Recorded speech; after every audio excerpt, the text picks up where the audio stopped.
on top of the world now.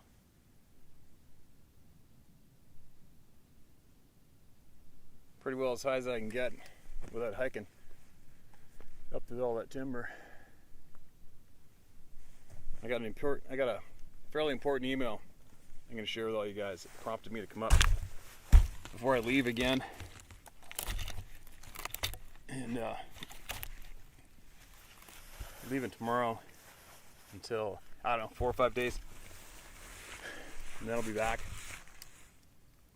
And then I got to pack all my stuff and get ready to go jump in that bush plane.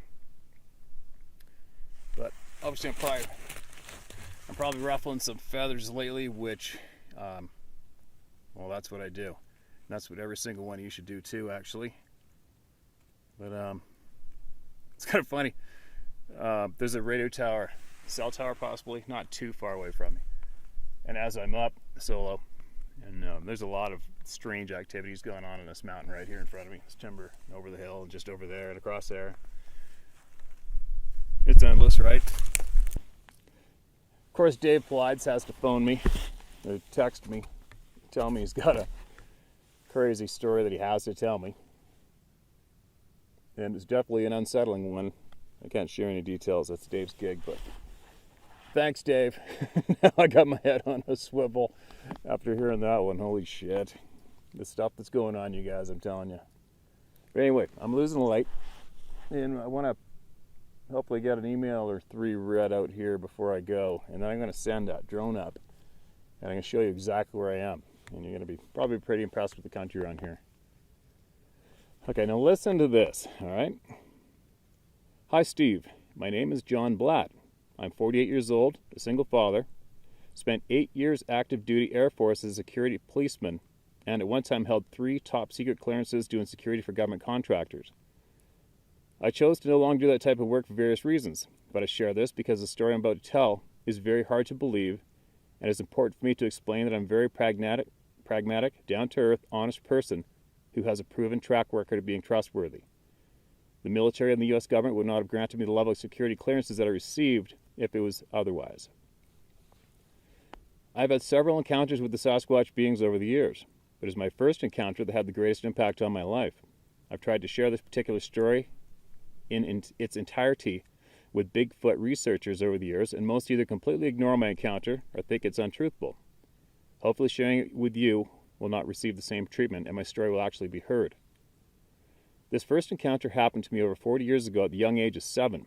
For the first 8 years of my life, I grew up in a distant suburb of Chicago called Park Forest and went to Dogwood Elementary School, which was a short walk from my home. It was during a second grade field trip to the Des Plaines Dolomite Prairies Land and Water Reserve that I had the encounter that would dramatically affect my life forever. I honestly do not remember a lot of that field trip except seeing wildlife and going on walks around the reserve with my classmates. At that age, everything is wondrous and new, and I don't believe I ever had been on a nature walk in the wild before. As could be expected, we were all in fascination and excited to be in such a great exploration of those wetlands. I remember it being a magical experience, that is, until I had my encounter. I distinctly remember walking on a dirt path or trail through woodlands and walking in the back of the line of kids. Looking back, I'm really surprised an adult was not in the back overwatching the children. It was in the 70s, and life was much different, and not as fearful back then. Taking everything in at the back of the line, I had noticed a small turtle on the ground to the right of the trail, and I stopped to examine it. It was amazing to me because I had never seen a wild turtle before, and it was just beautiful. I'd stopped, squatted down, and after examining it for a while, I picked it up and was just enthralled with this little creature. So much so that I was completely oblivious to the rest of the class, and the adults had continued on down the trail and been gone for quite some time. I believe it must have been at least several minutes of being engrossed with my new little friend when I slowly came to the realization that I was completely alone in the woods. I don't remember being frightened at all by this realization, but I know I had to put the turtle back down on the earth where it was before, and as I did so, I remember hearing a noise coming from my left in the direction of the woods. I turned, and before me was something I did not understand. It was a hairy giant. Something that looked similar to Chewbacca from Star Wars was standing about 20 feet from me, but it did not make me feel safe or comforted. It must have come up behind me when I was alone looking at the turtle. My initial instinctual impression slowly changed from stunned astonishment to this growing fear as I came to the realization that what was before me was a monster, and I was completely alone with it. It stood there just looking at me. Its long brown hair came down and mostly covered its face. I don't remember being able to see its eyes at this point. After a few minutes of being still, it slowly started to sway back and forth while it was looking down at me. I don't remember ever having fight or flight experience or having a desire to run. Although I was becoming more and more terrified by the moment, I never thought of fleeing. Why? I don't know. What happened next is something I've been trying to understand and cope with for the rest of my life. It let out this incredible moan or cry that made my whole body vibrate. It was so very loud. As I was making this cry, something happened to me. I could not move. I tried to scream, but I could not open my mouth, and I could not move my body at all. It wasn't that I was just paralyzed with fear, but I was locked in place. I believe I would have just fainted out of sheer terror, but it never happened. It was like it had somehow connected with my brain and was overriding my mental bodily commands. That's really the only way that I can describe it. I was standing there unable to move for what seemed like hours, but I'm sure it was only moments. This giant started walking towards me, came right up to me only a couple feet away, squatted down, gently grabbed me under my armpits, and stood up with me in its hands. My face was only a couple feet away from its face. It was at this point that I realized I was no longer looking through my own eyes, but I was outside my body looking at myself being held by this creature. Now, as an adult, I understand that what I was experiencing was an out-of-body experience, but at the time it was like a dream. I no longer had any fear, but was watching this like I would watch a TV show. I don't know if this creature was causing this to happen to me or if my fright was so bad that I ended up leaving my body. My intuition tells me that it was the Sasquatch being that was causing this to happen to me. While I was in this state, I did not have any fear or anxiety, but remember being very peaceful all the while looking at myself being held many feet off the ground by a giant, hairy monster. The next thing I remember was being carried down the path, not by the creature, but by one of my teachers. The creature, of course, was gone, and I was much further down the trail. My teacher was very upset with me because they were apparently trying to find me for quite some time. All the other students were already in the buses and were waiting for me. I was frantically trying to explain that I had seen a giant hairy monster, and I was crying and sobbing. All the adults and the kids were angry with me because, to them, I had run off and caused the rest of the field trip to be cut short because I was missing. I don't know how long I had been gone, but as best as I can recall it, it must have been at least an hour. What made it worse was that I had thoroughly soiled myself during the encounter, and the adults were furious with me, and the rest of my schoolmates being spiteful and teasing me. I didn't really care about that at the moment. I just wanted someone to listen to me and help me with what I had just gone through. No one, of course, believed me, and I just remember shutting down mentally after that. I just don't remember much after that. I know I just want it to be all over and forgotten as soon as possible. I do remember my mom having to go to the school the next day and meeting with my principal and my teacher and feeling like I had done something terribly wrong. I kept thinking to myself that the teachers, forest guides, and other children must have heard the cry that thing made, as it was so loud, yet there was never any mention on it at all from them about it. Shortly after this is when my nightmares began. Night after night, I would have these terrible night terrors of what I called siren monster because its moan sounded like an ambulance siren, and I had no other frame or reference to call it anything else. Terrible night sweats and waking up crying and running into my parents' room to try to sleep with them. I remember at night laying in my bed just petrified when I would hear ambulance sirens in the distance, thinking that it was a siren monster coming to get me, and that it was going to come to my home, break into the house, and walk up the stairs into my room in the middle of the night. It was horrible. My little life was turned upside down, filled with fear and monsters. I tried to explain to my parents what had happened to me, but they didn't know what to think, and I thought I must have just took a nap during the field trip and dreamt the whole thing. That was one of the worst parts of the whole experience, not having anyone you trust to believe you, and those who should have been my protectors and comforters were my punishers. After having these nightmares for weeks and months, my mom sat me down and said, sometimes you're afraid and have deep-seated fears, that the best thing to do was to face those fears, and a lot of time those fears will go away. So that is exactly what I tried to do. Right at the time, my mom had bought me one of those Reader Digest books on unexplained mysteries. I think it was called Strange Stories, Amazing Facts. And I believe within that book was a sketch that someone drew of the creature they had seen that looked identical to what I encountered. That was it. It helped me to know that I wasn't crazy, but also that this monster was actually called Bigfoot or Sasquatch. So at the age of 7, I set out to try to face my fears. understand what had happened to me, and try to learn everything I could about these beings called Bigfoot. This opened my mind at the young age to a life full of mystery, wonders, and of course, very frightening things. While my friends were learning baseball and getting into sports, I was watching monster movies and reading all that I could get my hands on regarding Bigfoot and other mysterious things. Don't get me wrong, I still played baseball and have had a relatively normal childhood, but I was more interested in mysteries, monsters, and scary movies than anybody else I knew. One of the lasting effects of this encounter that I had as a child was a lack of better terminology, psychic abilities.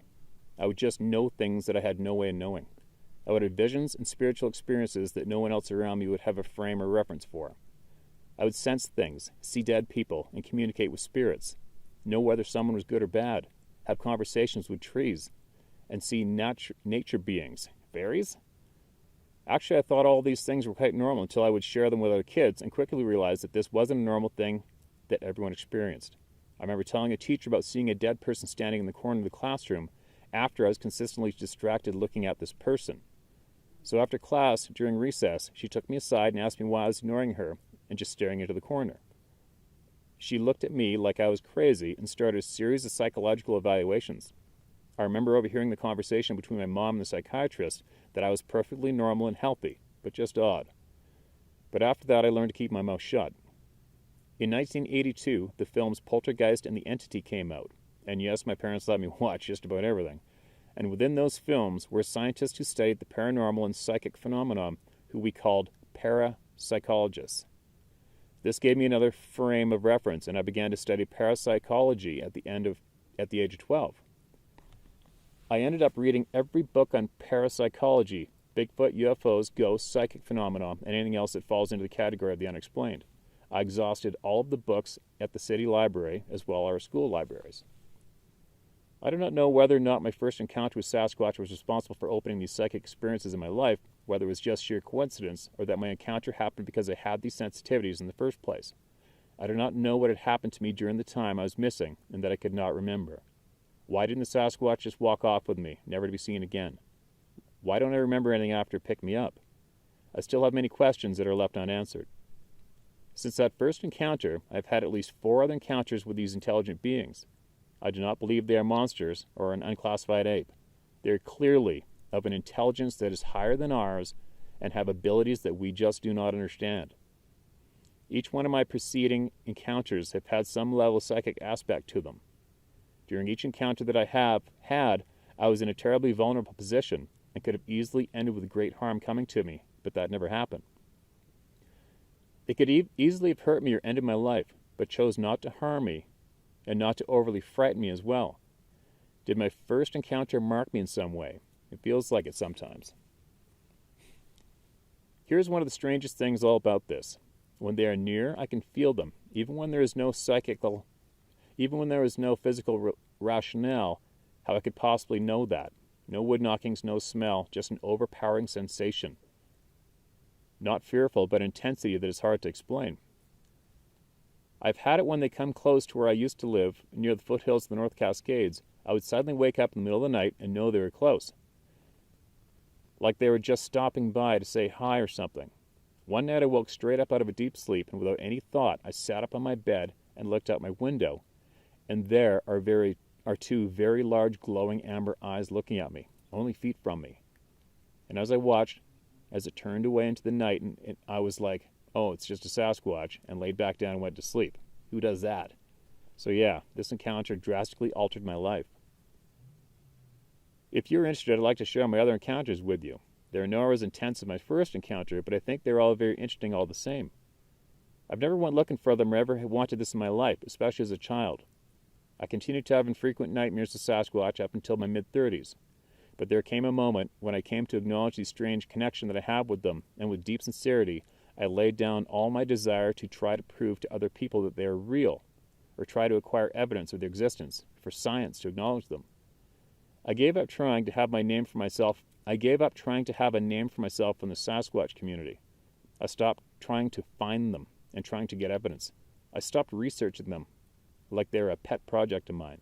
I let them go. It was only after I did this that my nightmares ended. Actually, the night after I let them go, I had a powerful dream of the Sasquatch in which this being came up to me while standing on a bridge. It knew that I had given up my pursuit of them and had let them go in my life. The Sasquatch then transformed into a human in front of me, smiled, and said thank you. I felt deep gratitude from it, and it turned and walked away.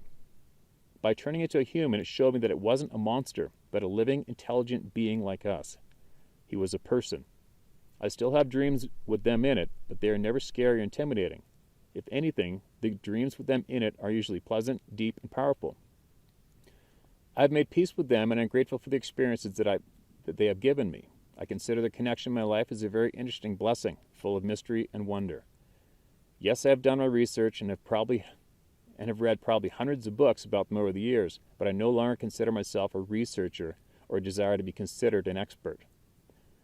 With as crazy and narcissistic as the Sasquatch and cryptic community is, I found out early on that it is better to stand back in the shadows and not participate in the toxic drama and egocentric personalities and groups. People who are Sasquatch hunters or who are in Bigfoot groups and do field expeditions and research wonder why they don't have any meaningful encounters with them. I don't want to have any meaningful encounters with them, the researchers, so why would these super intelligent psychic beings want to either? Just a thought anyways. Thank you for taking the time to read my story, or at least part of it. Feel free to use my name or to edit where it might be not as clear if you choose to share with others. I have no agenda. If you don't want to share this, that's okay too. I truly respect you and like you as a person. You seem genuine and real to me and are not really a part of the community. I honestly don't care if others believe me or not. That is none of my business. I just think this is important to share all the information to the world instead of trying to sanitize it to fit some agenda or ideology, like Sasquatch being an ape. We should no longer be afraid to share the stranger details in our encounters just so that we don't offend someone, or just to make our encounter easier for others to believe. We shouldn't have to fear what other people think. If anything, I hope others will feel more free to share all the weird and strange details that are held back due to fear of ridicule. That time needs to come to an end, and I feel you are helping others like myself to share openly without fear of negative backlash. Thank you again for the work you are doing. May you be blessed in all that you do, John Blatt. P.S. Just for you, Steve. Bracket, you can share this publicly if you want to. I have been in the shadows of the Sasquatch community since the beginning of the internet. I've been on all the Bigfoot forums, talked to all the big names, went to the conferences, done my own independent field investigations. You name it, I've done it. I've known about mostly everything that you are sharing with the world regarding Money Grabber and all of his cronies. All the big-name Sasquatch teams and all the bullshit they pull. The con jobs, the discrediting, the sanitizing of information, the bullying, all the drama. I've distanced myself away from it all while keeping an eye on it over the years. I've had my own run-ins with them, and I've seen so many people used and abused and silenced. There are some good people who aren't all fucked up who try to be a light in the Bigfoot community darkness, but I've never had the stomach for it. I am much more interested now in the whys instead of the whats and the hows of Sasquatch and the Sasquatch community. Why do people have encounters and not others? Why are most of the people in this community are already narcissists or becoming narcissistic after getting into the community? People look for support and answers after their experiences, but either get sucked into being an expert, starting their own group, or buying into the mainstream bullshit, then becoming filled with drama and attacking others who see things differently than you do. Why do experiencers either completely isolate themselves and tell no one, or they go the opposite direction and become an egocentric asshole who wants to be the one to finally answer the Sasquatch mystery? It is, for the most part, one giant shit show. The TV shows, the documentaries, many of the conferences, and even most of the recent books. There is a real reason why this is all suppressed and oppressed. I think there are definitely forces at work that seek to make Bigfoot researchers and experiencers and the Bigfoot community as a whole to fill it with drama, lies, misinformation, disinformation, and in some ways consume people's lives. Many people who are invested in their Bigfoot research or trying to find answers are completely consumed with Bigfoot. It becomes everything to them. They live it, breathe it.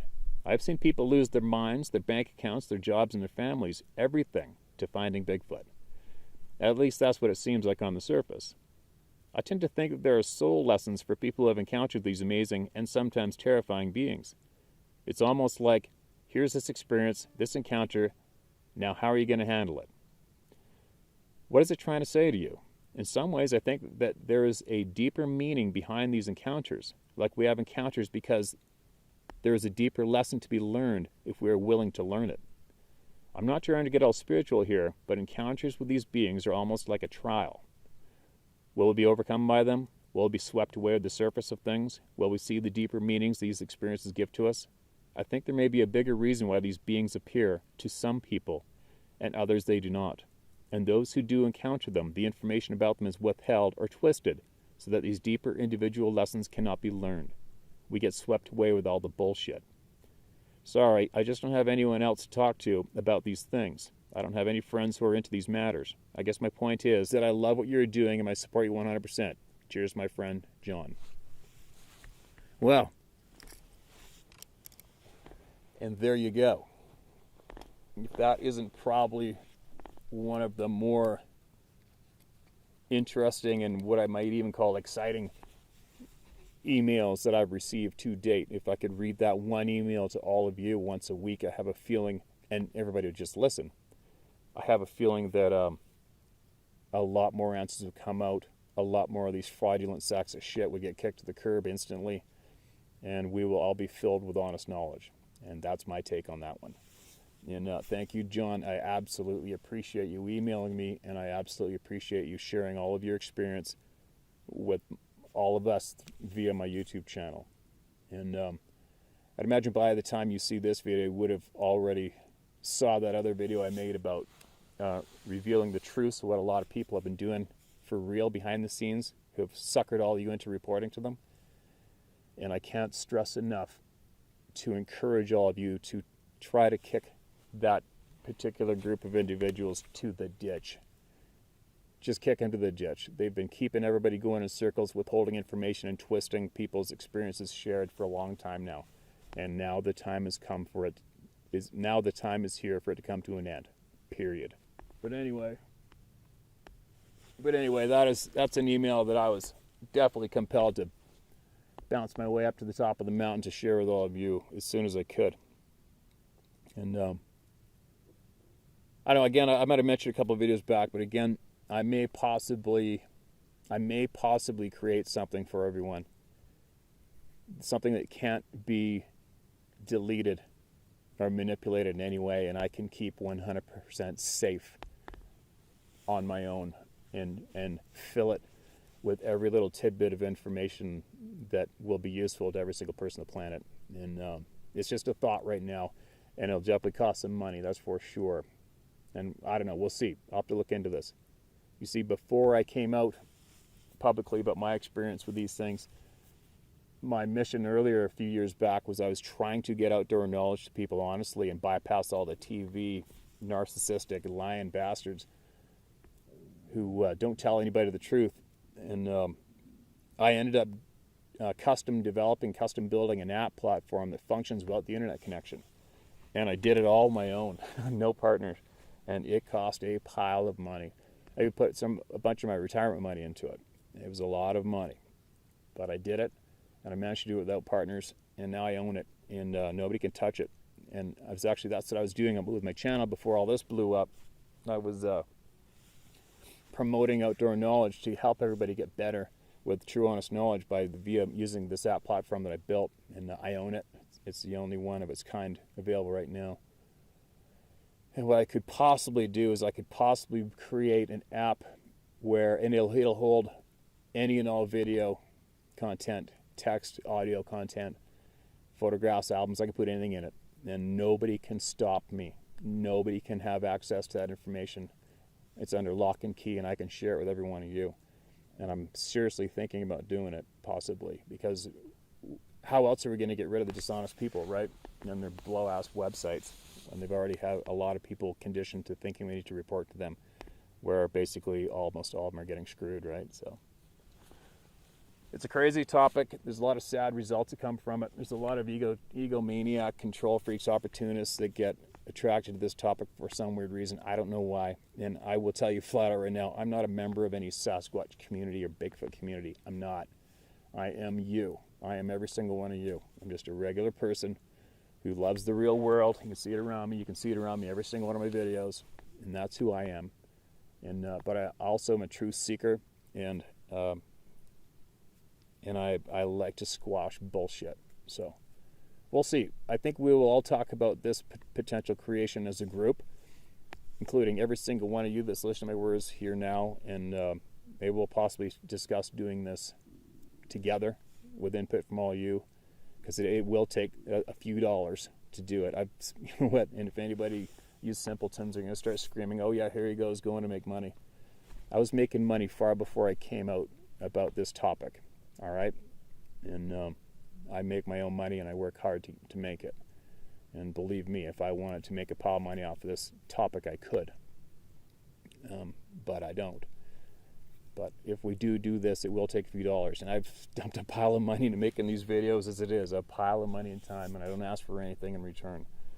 But if we do this together, we'll have to pool up a few dollars anyways to cover it. But we'll see. It's just a random thought, an idea right now. We'll see what comes. But anyway, we're just getting to that superb light to send up a camera, and I'm going to show you guys exactly where I am, and I have a feeling you're going to be pretty impressed.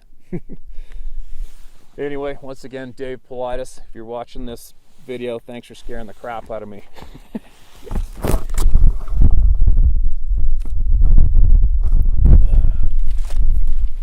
I gotta keep my frickin' head on a swivel on top of this mountain alone.